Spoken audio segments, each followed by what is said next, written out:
Hello बच्चों। बेटा, अब हमारा जो 1 मार्क में जो क्वेश्चन आता है from the magnetism, that is goes law in magnetism, ये हमारा 1 नंबर में एग्जाम में आता है क्वेश्चन 1 मार्क में कि what is the gauge law in magnetism. Magnetism में जो गॉज लॉ होगा वो क्या होगा। आई थिंक आपको ध्यान होगा, हमने इलेक्ट्रोस्टैटिक्स में भी गॉज लॉ को स्टडी किया था बेटा। एक बार जरा देखें कि इलेक्ट्रोस्टैटिक्स में जो गॉस लॉ था वो क्या था।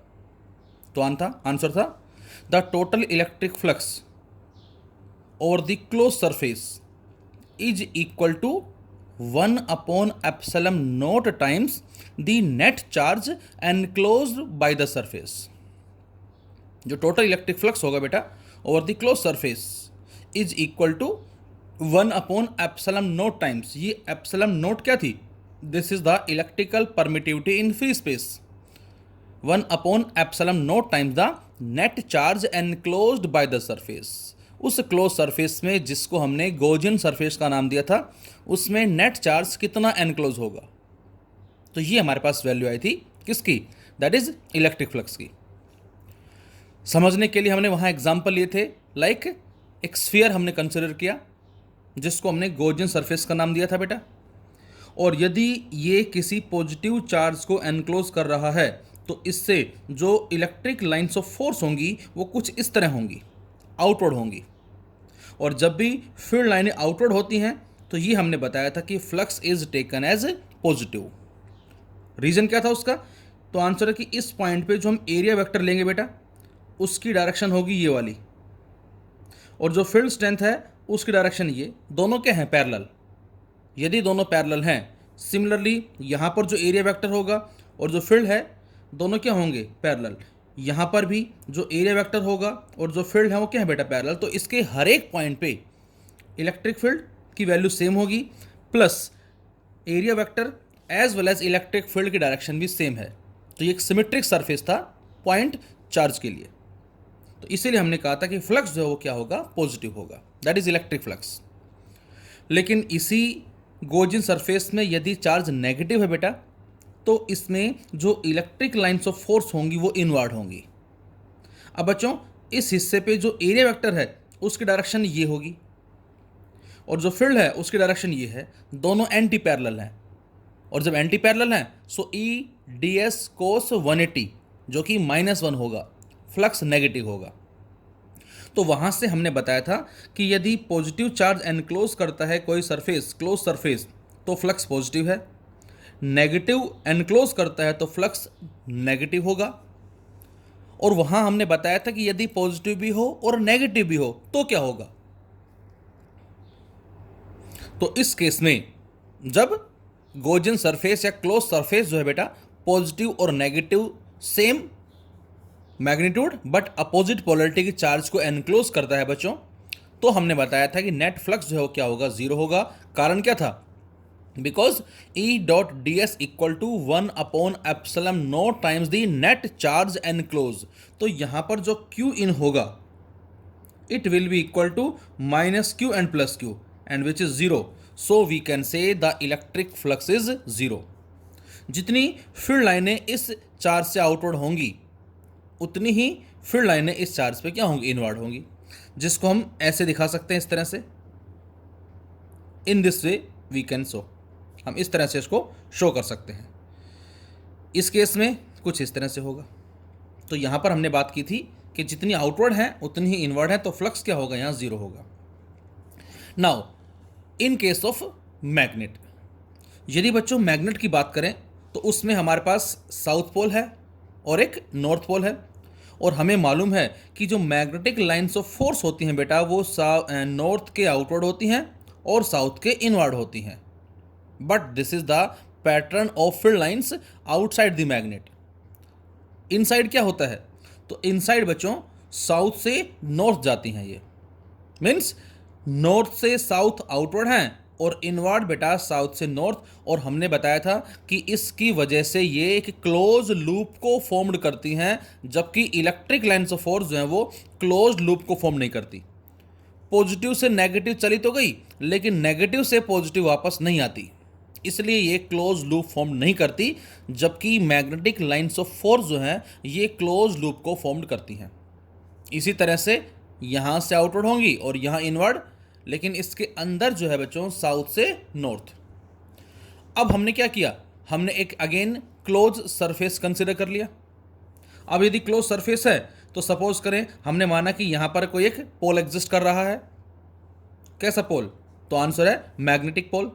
लेकिन बच्चों हमने बताया था कि मैग्नेटिज्म में सिंगल पोल एग्जिस्ट नहीं करेगा। मतलब आप ये समझ सकते हैं कि यदि इस हिस्से से मैग्नेटिक लाइंस ऑफ फोर्स बाहर जाएंगी तो हमारा आंसर होगा फ्लक्स इज पॉजिटिव। लेकिन इस दूसरे हिस्से से वही मैग्नेटिक लाइंस ऑफ फोर्स अंदर भी आ रही है बच्चों। इसका मतलब क्या हुआ, जितना फ्लक्स पॉजिटिव है उतना ही फ्लक्स क्या है बच्चों, नेगेटिव है।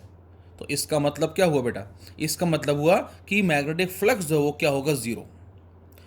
अच्छा, इसी डायग्राम को मैं यदि ऐसे बना दूं तो इस केस में कोई फ्लक्स नहीं होगा।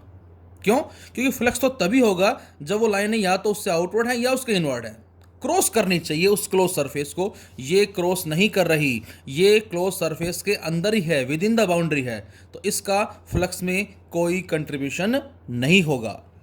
Point to be noted here, flux का कंट्रीब्यूशन केवल इसके अंदर होगा बेटा, इसमें कंट्रीब्यूशन नहीं होगा। तो यहाँ से तो फिर लाइनें आउटवर्ड हो गई हैं और दूसरे हिस्से से इनवर्ड हो गई हैं, तो इसका मतलब जितना आउटवर्ड फ्लक्स है उतना ही यहाँ इनवर्ड फ्लक्स है। तो इस क्लोज सरफेस के कॉरस्पॉन्डिंग जो नेट मैग्नेटिक फ्लक्स होगा, जो कि ई डॉट डी एस था इलेक्ट्रोस्टैटिक्स में, मैग्नेटिज्म में बी डॉट डी एस, वो बेटा क्या होगा, जीरो होगा। जितना फ्लक्स आउटवर्ड है मीन्स जितना पॉजिटिव फ्लक्स है उतना ही नेगेटिव फ्लक्स है। So net flux is taken as zero in case of magnetism.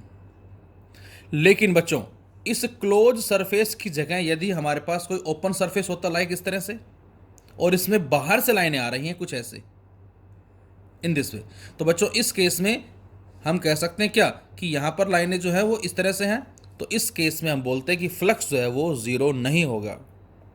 आपको साफ नजर आ रहा है इसके अंदर, इसमें देख सकते हैं क्लोज सरफेस के बाहर लाइनें जा रही हैं और यहाँ पर अंदर, जबकि इसके अंदर क्या है, केवल एक ये डायग्राम हमारे पास है। घूम के कहाँ आ रही हैं, बाहर से आ रही हैं, इसमें फ्लक्स जीरो नहीं होगा। लेकिन जो हमारी स्टेटमेंट है गोज लॉ इन मैग्नेटिज्म, वो किसी क्लोज सरफेस के लिए फिलहाल, तो ओपन वाला केस हम यहाँ कंसिडर नहीं कर रहे हैं, ये तो केवल बताने के लिए था।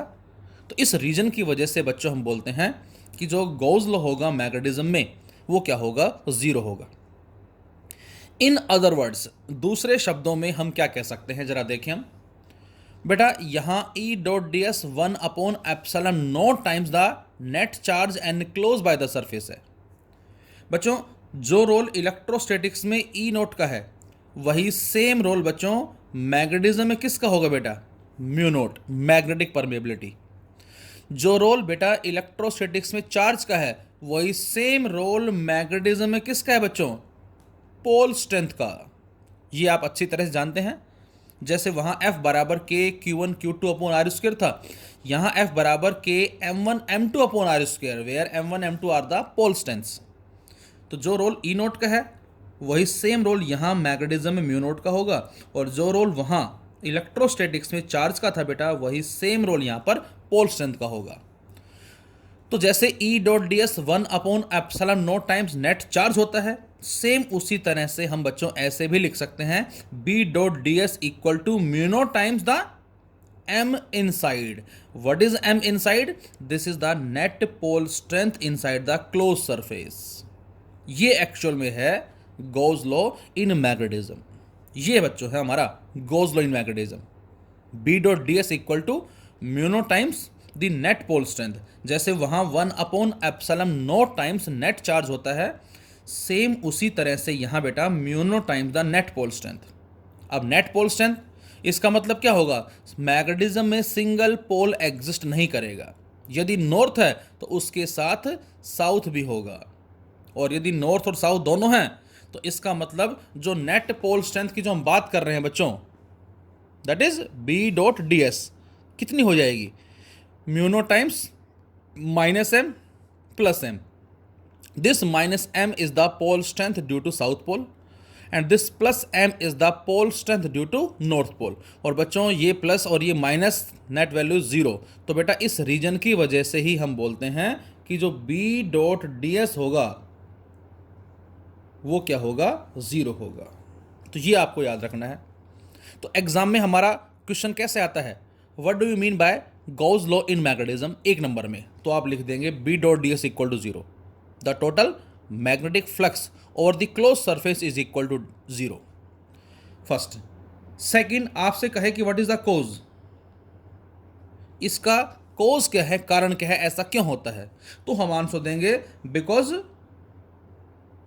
इन मैग्नेटिज्म सिंगल पोल, जिसको हम क्या बोलते हैं बच्चों, monopole, does not exist. Magnetism में सिंगल पोल एग्जिस्ट नहीं करता और इसीलिए बच्चों हमारा आंसर है B dot D S is zero. इसी कैटेगरी में थर्ड क्वेश्चन क्या होता है, थर्ड क्वेश्चन होता है if single pole exist in magnetism then what would be the modification in Gauss law? If single pole और जिसको हमने मोनोपोल का नाम दिया है exist in magnetism, then what would be the modification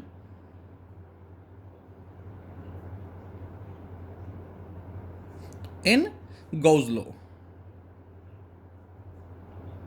अब आप खुद बताएं, यदि सिंगल पोल एग्जिस्ट करता है, थर्ड क्वेश्चन मैंने बताया, पहला क्या था बेटा, Gauss law in magnetism, direct लिख देंगे हम ये।